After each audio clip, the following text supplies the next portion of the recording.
sweet, sweet lips, your perfect nose, your rosy cheeks, your 10 little toes, your precious little pee-pee, your wondrous size, your tender bottom, your pink chubby thighs. We've waited so long for you to come. I'm your dad, And I am your mom, and we can see it's perfectly true. You're perfectly, perfectly you. Welcome to BEPE Presents. Birth and Early Parenting Educators is an alliance of professionals interested in and focused on the first period of human development from conception to birth and breastfeeding. This is a dramatically important aspect of human development, perhaps the most important time for human beings in their development. And this is because we've learned recently that the baby in the womb is extraordinarily sensitive and vulnerable and open and communicative as we were never able to know before. And we want to get the message of these new discoveries out to parents so they can benefit from them as soon as possible. This program you're about to see is one in a series of programs that we've prepared for you, which we hope will be very fascinating and illuminates this period of human development. You're perfectly, perfectly you.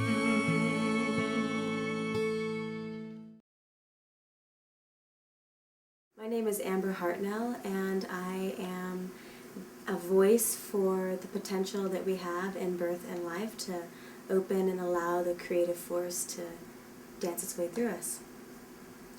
And I am Elena Tonetti Vladimirova, a Russian woman with Italian last name, living in California now. Alina, what is it that you are focusing on right now to make a difference and enhance the planet?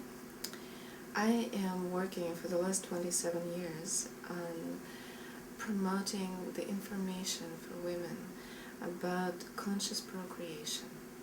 Okay, what does that mean, conscious procreation?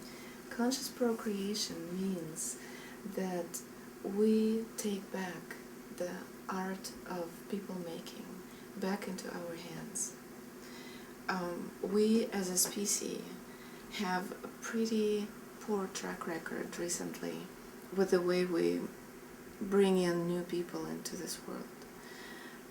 Around the world, in third world countries especially, the C-section rates are up to 80, 90, 95% in South Africa and Brazil. Oh.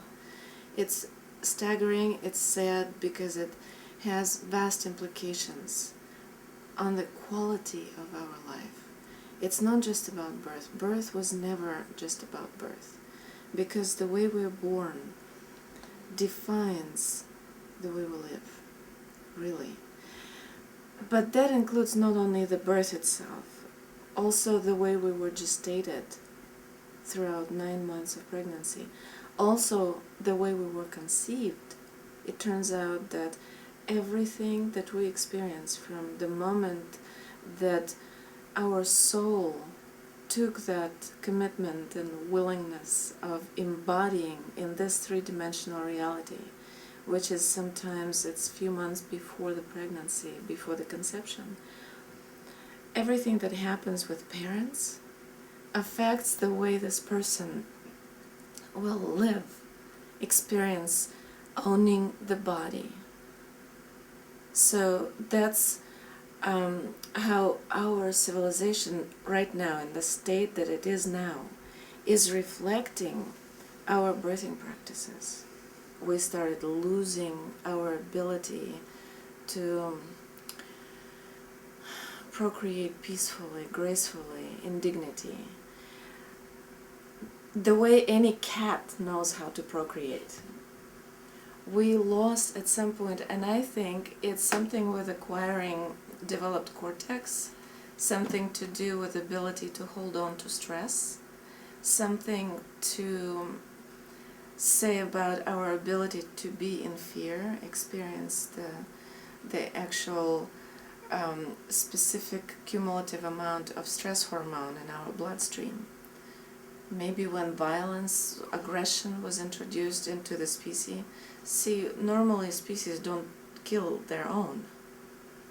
They have at least some kind of safety within their own environment. But we, the people, started killing each other.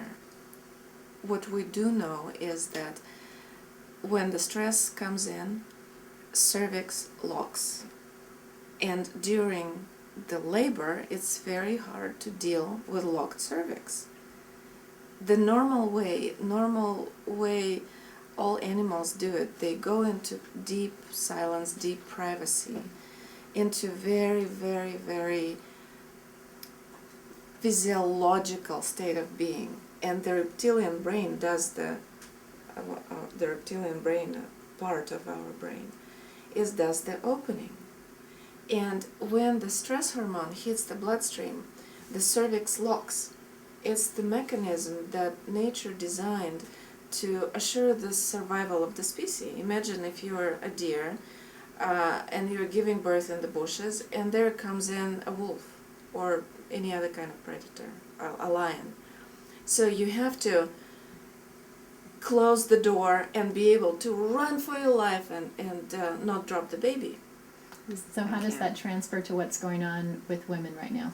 Well, right now, imagine a laboring woman, all of a sudden, when she goes into labor, everything starts swirling and everybody starts crazy running around her and calling the doctor and getting the car and packing her bags and rush her to the hospital. How can somebody not release some stress hormone? So usually it happens so that women get in the hospital and like, false alarm, let's go back home, because everything stopped, right? Well, sometimes everything doesn't stop, but still the cervix is closed, so very, very difficult in all that commotion to maintain the degree of surrender and staying with the process, with the body. The body is doing the job just beautifully.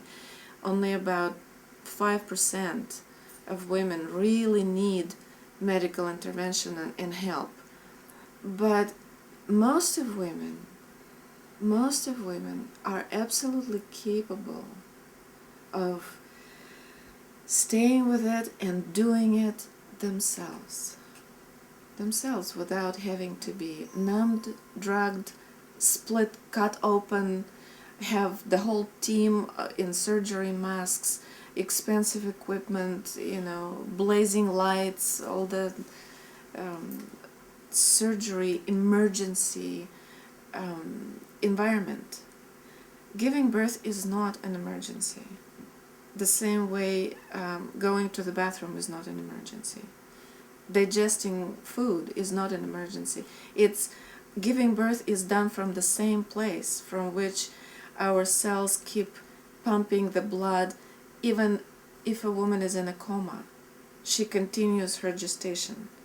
Women can even conceive in a coma and give birth in a coma. Well, how would that tie to, you talked about the gestational process and the stress, because that's my other question as well. Some women might be listening to this and thinking, we're the superwoman now, taking care of our kids, working, some women working full-time, managing a household.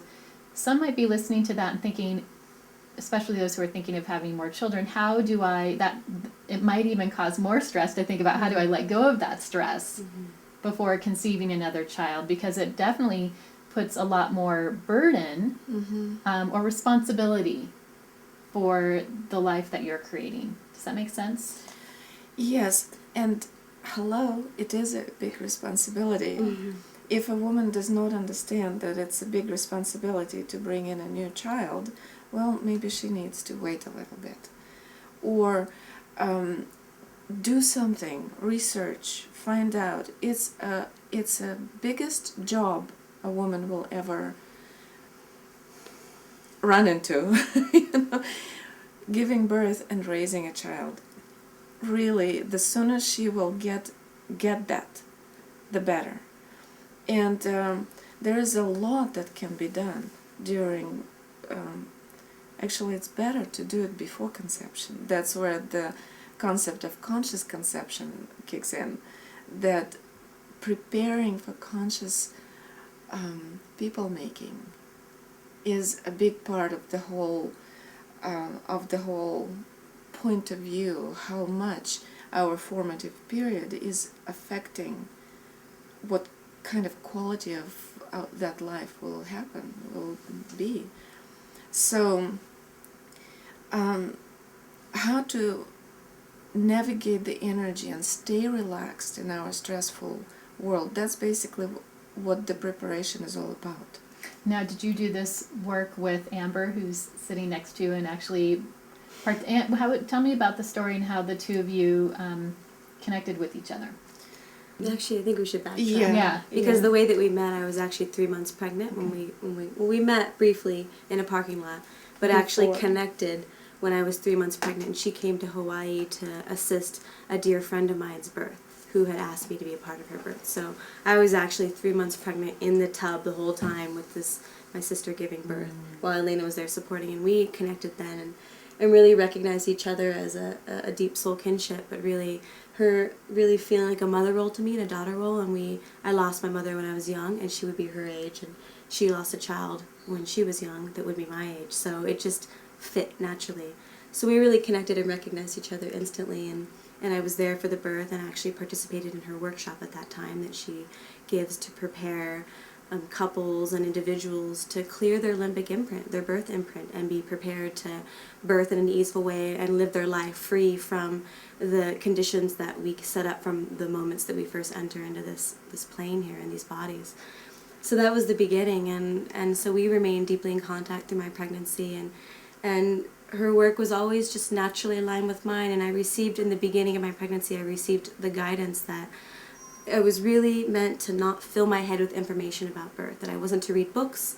I was to remain open and available for the innate wisdom that is available to all of us to enter through and inform my process every step of the way, whether it was what I needed to do to nurture myself, what I needed to eat. Like, it was very specific always, as long as I surrendered my mental static and listened to the still small voice that was always there, as long as I would make myself available to it.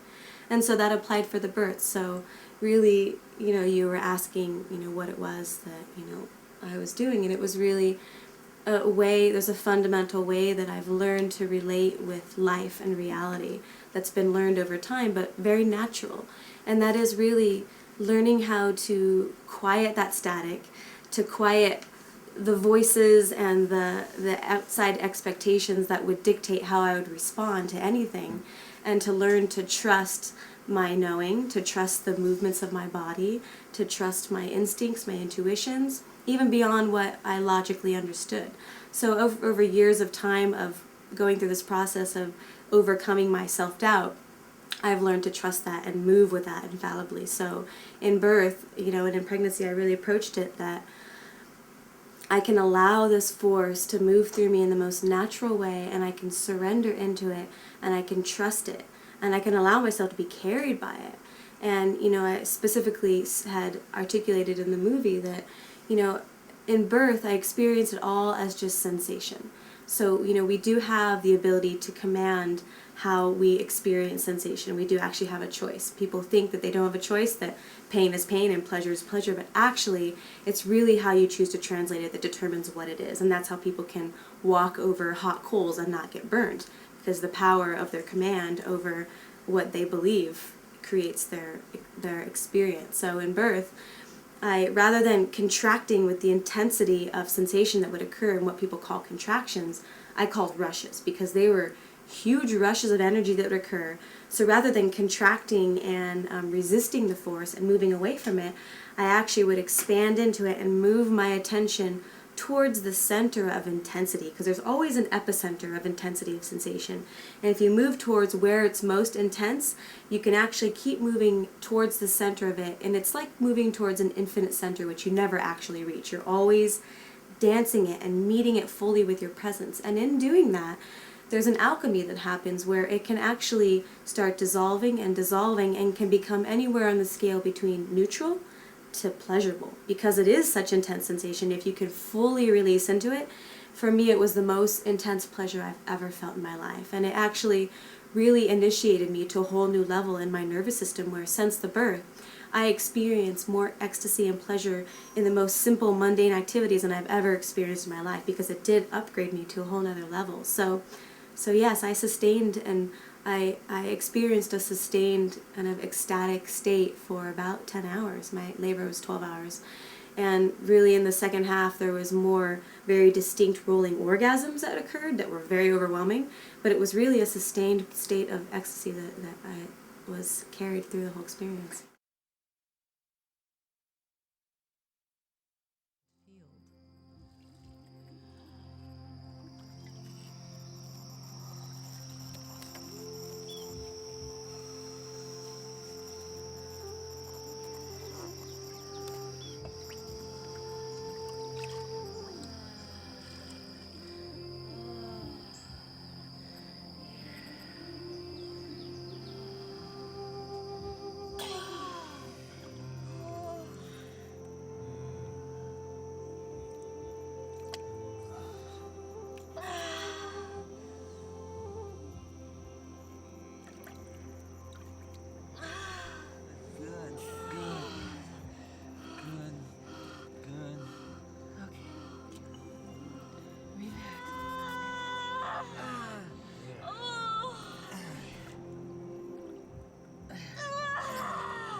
It's a boy.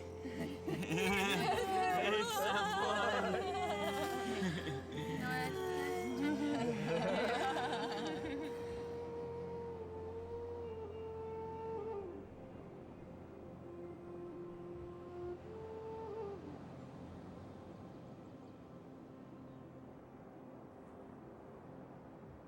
Again, coming back to the, our expectation paired with belief creates our experience. It truly does, whether we believe that or not. And we do have an ability to, create something new if we can actually open our mind to the possibility of something different.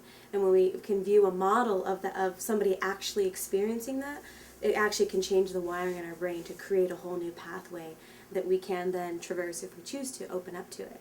And, I'd also say that to be very careful about, for a woman to not expect that she's going to have an orgasmic birth or even try to achieve that, because it actually it's counter to the experience of having an orgasm. I mean, if you're trying to have an orgasm, you're grasping and it pushes it away. So it's really through the total dissolution of expectation into total surrender into the moment of pure presence to really allow what's occurring to happen with as much relaxation as possible that makes it possible. And orgasm can look very different for every woman. A woman can be completely still with no movement, her eyes closed, and to the outside looks like nothing's occurring, and she can be having a very profound otherworldly experience that can be termed orgasmic. And I actually really prefer to use the term ecstatic, because orgasm has so much stigma attached to it in our society about the sexuality, and there's a lot of repression occurring. So I just prefer to leave that word out for the most part, and because ecstasy is more neutral. The ecstatic states can be achieved through many different realms, through dancing, through enjoying a piece of beautiful fruit. I mean, it's through attunement with the moment and fully surrendering to the moment that state can be achieved. So, it's not like my birth was a walk in the park. It wasn't like I'm running through a field of flowers. It was intense. And it took a lot of focus to remain in that ecstatic state. It took my attention remaining towards that center and not letting myself get lazy, because I actually had a few moments where I let my attention wane for a minute. I got tired near the end. I was getting exhausted. And my attention started to kind of check out. And in that moment, the flood of intensity suddenly could have felt like pain. And yet I redirected instantly back towards that center, and it again dissipated. So it takes intense, intense focus. And so, you know, if a woman has prepared herself to be able to be relaxed in the face of intensity, then anything is really possible. And So, Alina, that's you do a couple of things. You work with women who are in the stages that Amber was in, right? And preparing for the conscious birth. And then you also work with individuals who, we've all been born, and who perhaps had a traumatic birth experience. And then you do work with that to release that as well. Well, in the workshop, it's a chain of experiences slash exercises slash techniques. It's specific movement, specific breathing, specific movement again of different parts of the body, specific breathing differently from the previous one. It all coming together. It's all designed to create a slightly altered state of being in which we can access our God's given free will, in which we can go into the very beginning of our making and hit different options, you know. but really the effect for me of the power, the effect of the workshop for me when I was 3 months pregnant was that, you know, I lost my mother when I was 7. So I don't actually know what my birth was like, and there's no stories around it. You know, I know there's an imprint there, and I know that it wasn't exactly peaceful and she wasn't having a good time. That's all that I know. And the effect for me was that it gave me the opportunity to actually clear the limbic imprint that was in place that I came into on this planet, and actually clear it so that I had the opportunity to create anew without that dictating what my experience would be. So through the exercises, which were definitely a rewiring for the nervous system, there was one exercise that gave me the opportunity to actually rewrite my birth. And for me, I fully believed that that was possible. So that was true for me. I actually did rewrite my birth into my ideal birth, which created a pathway for infinite possibilities from that point on.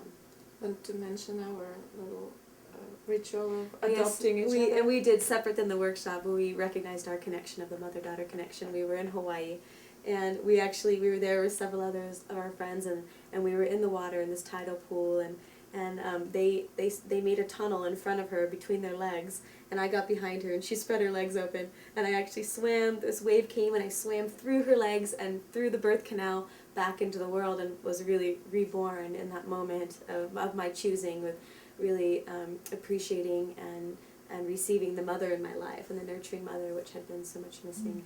Was how might you know that you had a traumatic birth experience and need to heal that process?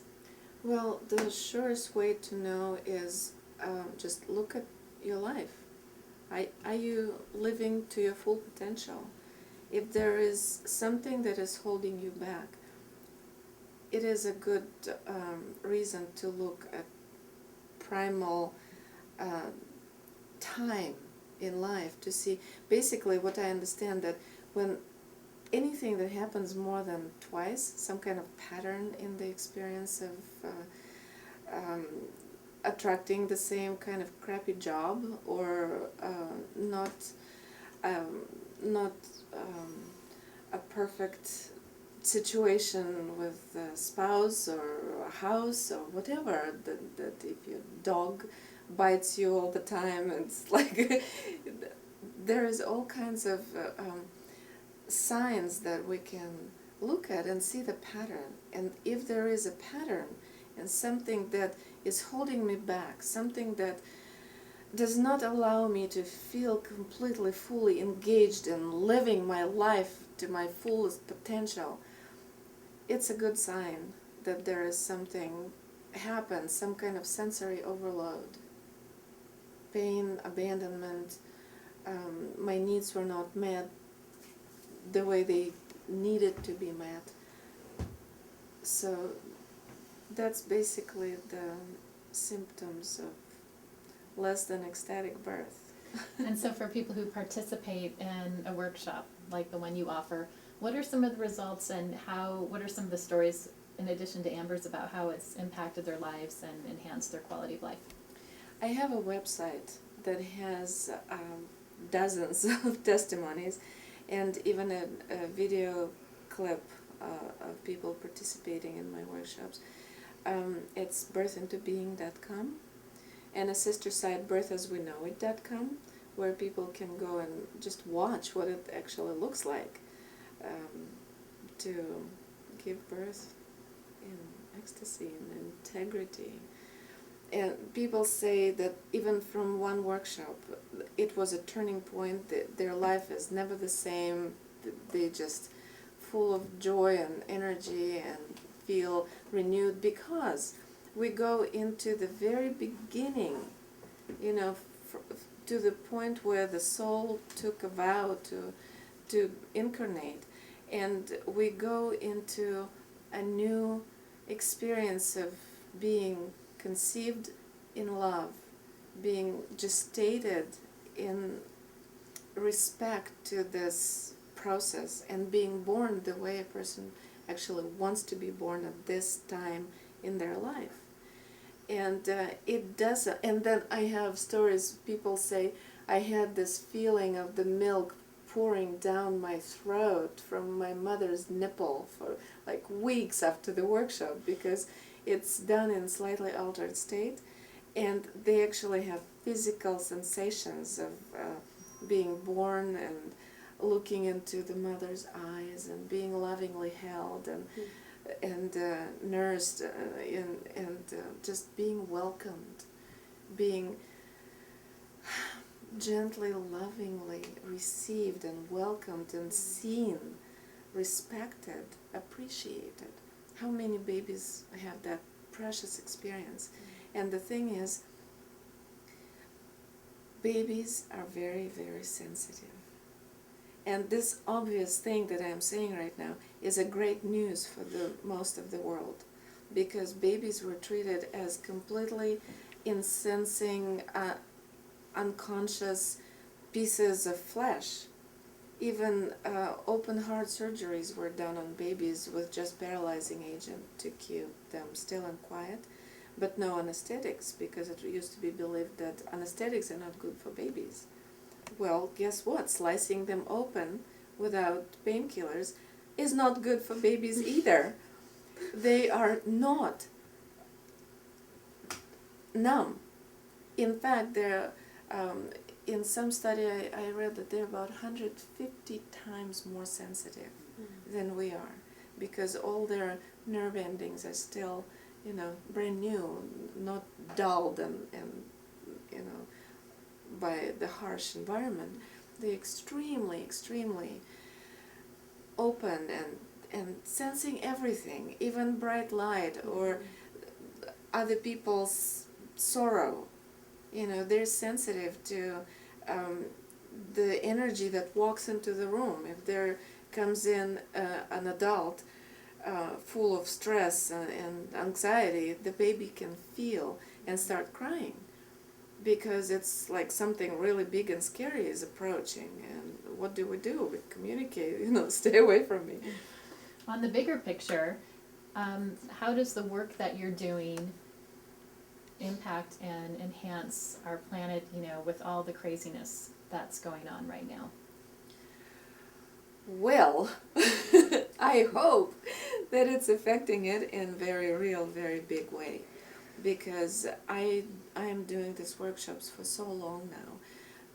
I had thousands of people in them, and they write to me great letters of gratitude, how beautiful their birth was, how it changed their lives when the father was able to receive his baby into his hands and just bond in a way that, in a very real way, when there's real bonding happens, when it's not on a week later then the father sees the child or doesn't know how to pick the baby up and how to do, or which end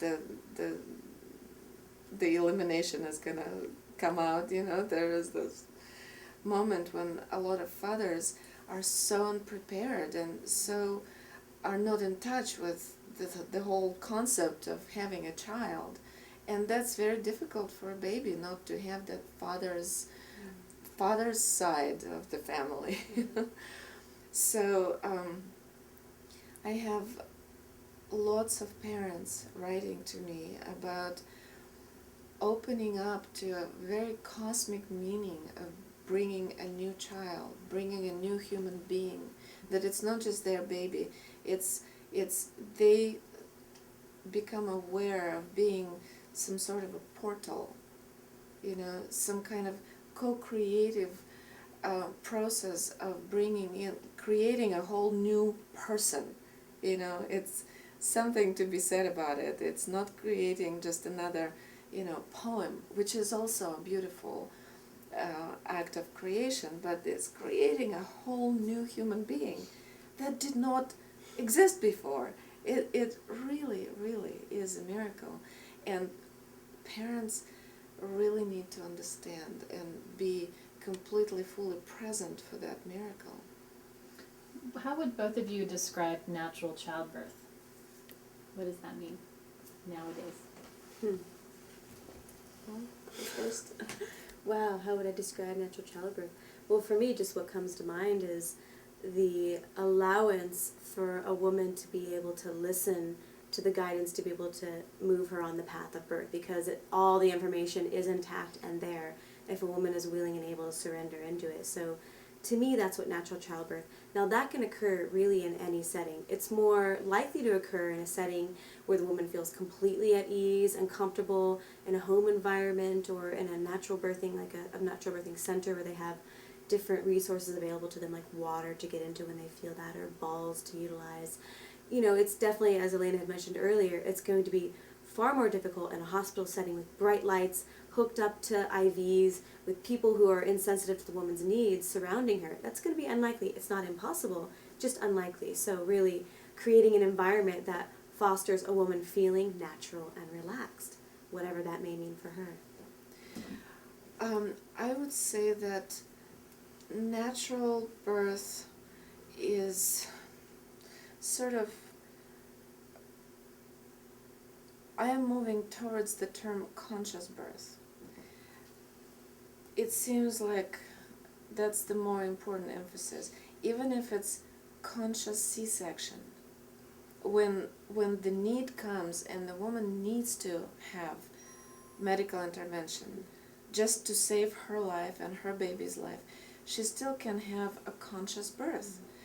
When she would negotiate with doctors that they would dim the lights, which is a possibility even in C-section surgery, when there would be no extra noises, when the whole environment would be tended to consciously, when there would be no extra people, no medical students, like 20 of them coming in and sticking their arm up to their elbow in her vagina. It's people that she doesn't know. Of course they have to learn somehow, but it really interferes with the birth process when a nurse comes in without asking a woman, without warning her, and sticks a needle inside her, and the consciousness in the whole process, when she eats well throughout pregnancy, when she doesn't watch horror movies, and when she takes good care of herself emotionally, when she picks her battles, when she clears the air with her mother, with her father, with her father of the baby parents, when she is very clear about who is going to be present. If there's girlfriends, sisters, they need to be free from their own anxiety about their own birth. That's what my take. You know, it's not just about not being not being drugged, not being cut open.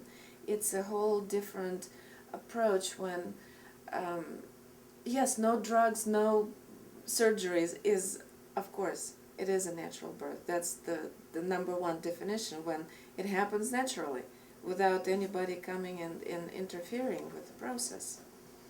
But as I said, there is this whole other layer when it's not just the birth itself. again, as I said, taken out of the context of the whole big picture. It's the conscious approach for understanding the connection with the baby throughout pregnancy and even during conception and during few months before the conception. So I hear the conscious birth, and then there's also the surrender part Right. as well. You mentioned something, Amber, earlier on about surrendering and how that applies to all of us, men as well, but how we can incorporate that into our lives and how your experience of surrendering surpassed that, and you're now incorporating that into other parts of your life.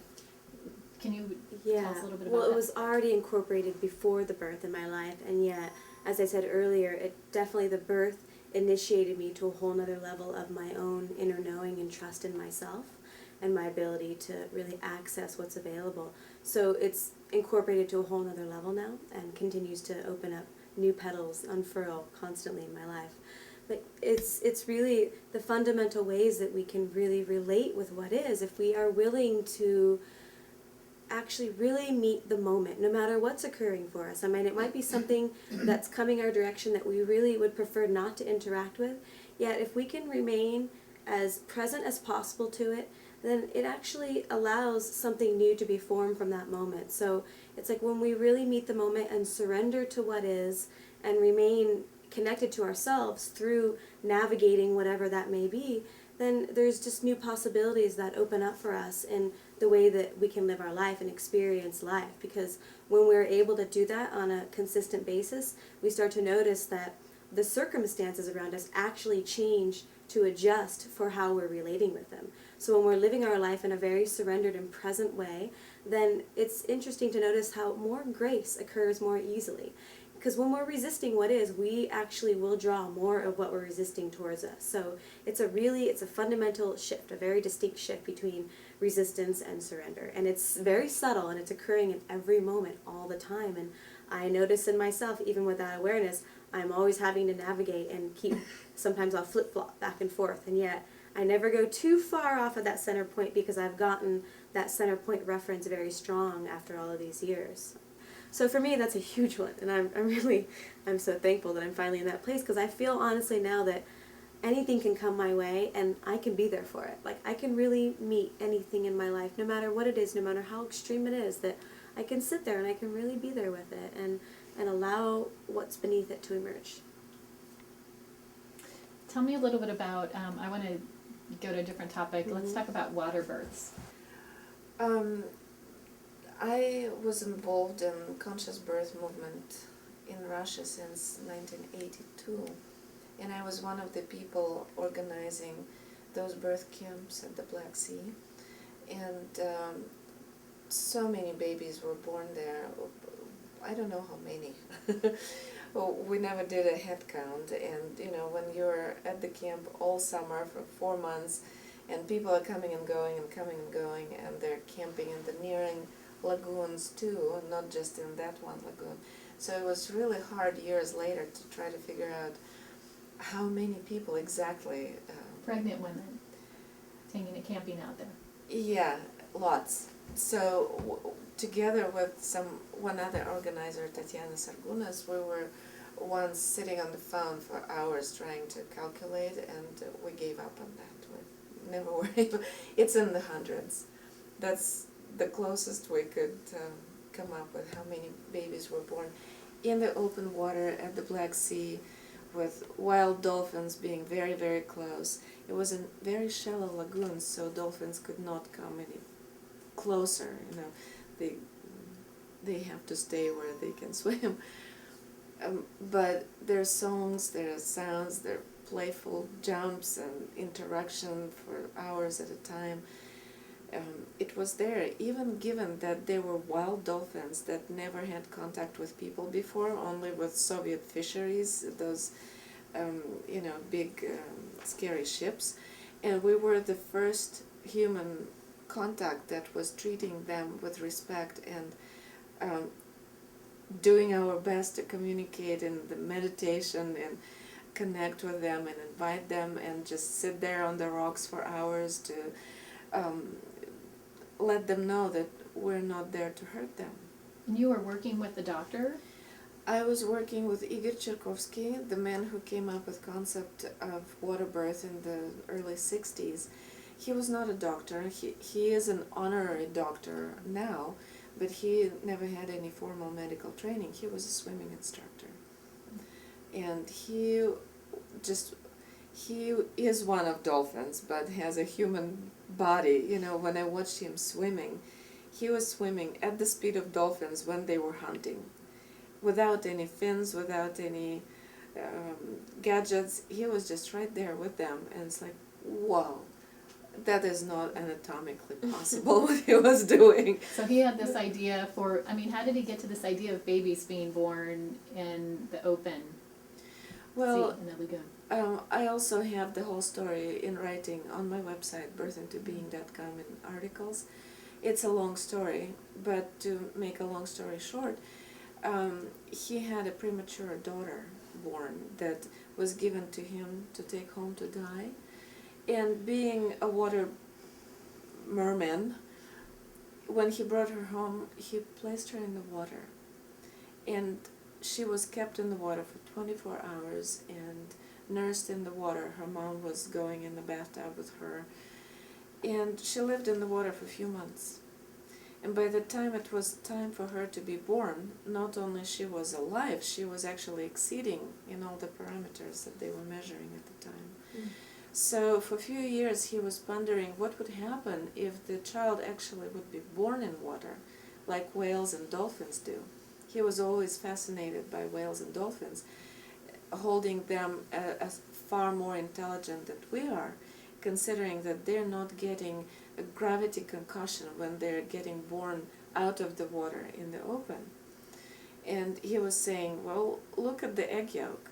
If you break an egg and it falls on a pan, it goes flat. If it falls in a glass of water, it stays round. So the baby's soft brain doesn't get smooshed in his understanding of this process by the earthly gravity. You know, we are dealing with this pressure without even noticing it, because we don't have a reference point, what it would be like not having it. But babies do not have it. You know, they're in the weightless environment, and then when they come out into the dry world, there it goes. So he was placing a lot of emphasis that most of our brain is not available to us because of that. That's his theory. And he was saying that dolphins and whales are extremely evolved because they never lose any of their capacities due to the gravity. Has there been any follow-up with the hundreds of babies that were born in the Black Sea? No, unfortunately. There is no resources, there is no time, energy, money in it. I know all of them. They're children of my friends. When I go to Russia, I see them. They're amazing people. But then again, they had to deal with Soviet reality. Yeah. They had to deal with, don't get me started on what they have to deal with, going into, you know, Soviet schools and dealing with the whole political, economical structure of insanity. Plus, life is just very difficult in the mother-father dynamic in Russia. It's It would be hard to gauge then. yeah. So where do you draw the line? You know, they have the built-in design to handle all of that, but how they handle it, it varies to different degrees. And still, when I look at them, I see what we are supposed to be like as a species, you know, when we're not harmed from the start. Alina, how did conscious birth into being, how did that become your passion in this lifetime for you? Well, I met with Igor Cherkovsky in '82, and it was a 4-hour download. In 4 hours, he told me everything he knows about connection between formative period and how we live. In '82, he had it completely down without reading anything. he is not a mental person. He doesn't really have time or room in his head for books. He is this crazy healer, a really large presence, but very, very intense and not very socially fitting kind of personality, Rasputin type, very, very powerful. So what he was telling me was not read. It was his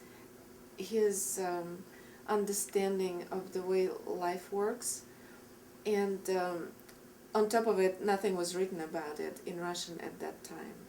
There was this iron curtain at that time, and we didn't even have the concept of prenatal psychology, of that there is already some things in writing in America, that there was already Dr. David Chamberlain's books out at that time, but not in Russia. It was all unheard of.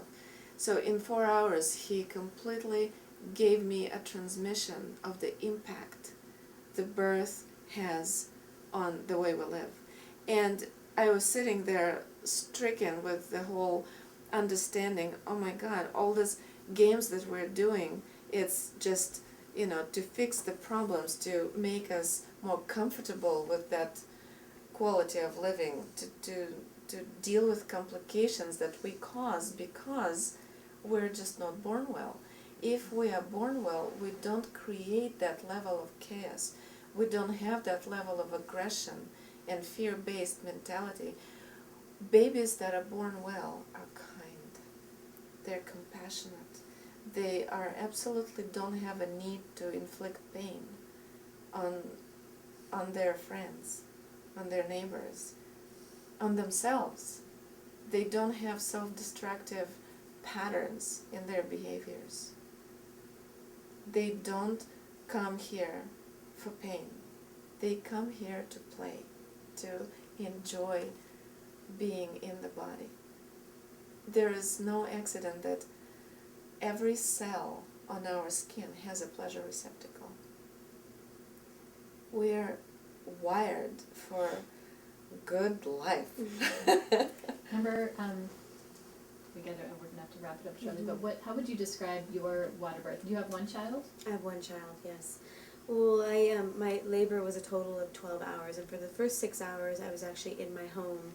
It started at about 12:30, just after midnight, and I was completely quiet. My husband gave me all the space that I needed, and I basically did, as Elena was describing earlier, like the deer, went into complete stillness and silence, tuned into the inside and just started listening and just allowing the current to move through. And I was really in between the position of on all fours and allowing the spiral to move through my body, through my whole body, my head all the way through my pelvis during the rushes. And then in between the rushes I would lay down in a yoga pose. It's called child's pose, where you just simply, you sit on your heels and with your knees in front of you, and you lean your head forward and put your head on the ground. So I was really drawing in all the energy, all the strength, and then moving it through. And then exactly the halfway mark was when I was ready to go into the tub. And so it was already filled for me, and we'd created a space outside under a beautiful monkey pod tree with a large bathtub. And so I went out at that point, and I remained in the tub for the next 6 hours. There was no part of me that wanted to get out. And in fact, at different times I was asked by my midwife, would you like to get out and walk around? And it was very clear that I was to remain right there. So I really felt that the water, first of all, kept that feeling of ease and flow happening through me. It was very natural and easy to feel very relaxed and held by the water, to not have the force of gravity that I was having to resist, and I was cushioned, in this anti-gravity little sack. And in the end, when Oris, my son Oris, finally came out, it was really, really a special moment when he entered into the water. He slid right out, and my partner caught him in his hands, and in this beautiful moment of exclamation, we didn't know whether it was a boy or a girl, and we also didn't choose a name for him. We were going to listen and allow his name to come. And in this moment, this spontaneous moment, he caught him and said, "Oris, my son," and it just emerged, and it was so beautiful, and we really allowed him to actually stay under the water until he was ready to come up. So we just watched, and it was very quick for him. It was actually maybe a minute maximum, and he stayed there still and really started to kind of unfurl his limbs, and then it looked like he wanted to take a breath. Like it was a very clear motion. So we lifted him out in that moment and onto my chest, and then he started to breathe from there. And it was so, to me, just the idea. I didn't actually research, all of these facts about water birth and why it was so beneficial. It just, to me, felt like the right decision, and it's not for every woman as well.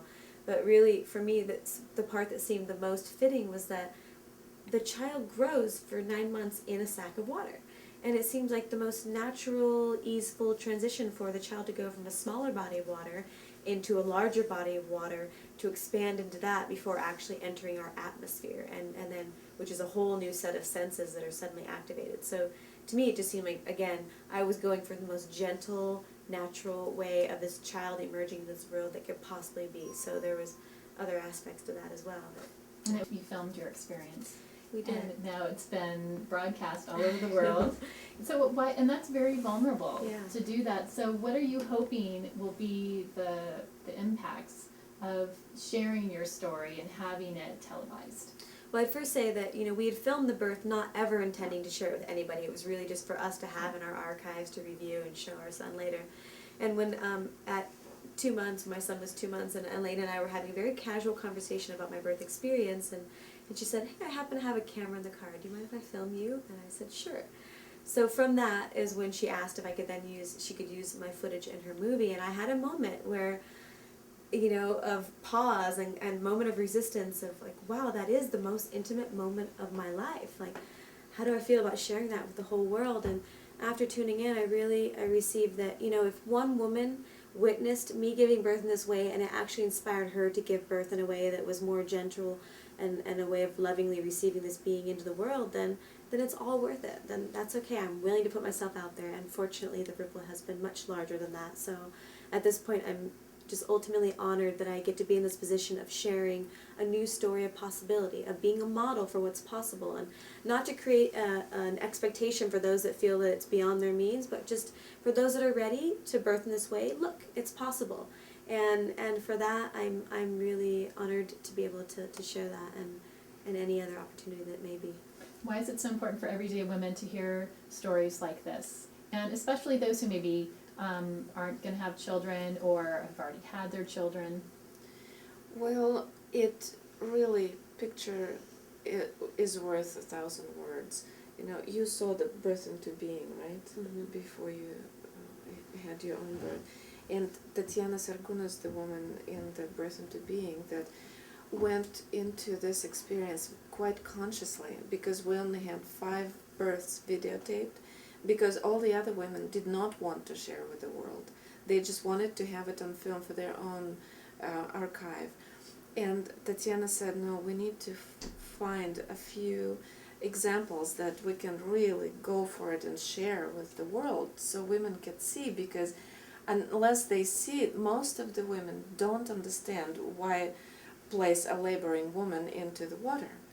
And when you see how beautiful it is, they just all of a sudden get it. Yes, oh, of course, this looks so right. And Amber's birth is my favorite among all the births that I have. And actually on the website, Birth as We Know It, there is a trailer that shows this incredible, powerful transmission. It's not just the birth, it's the transmission of the new birthing paradigm that happened. And I have numerous stories when women are writing to me and saying, I had an elective C-section scheduled a week before I saw the film. And I saw it and I canceled the surgery, and we had a beautiful water birth. My husband delivered the baby just like in the movie, just like Amber. And they did not know that it's possible until they saw it. And without even reading much, because when a woman in third trimester, there's not really much reading. It's not a mental thing to to give birth.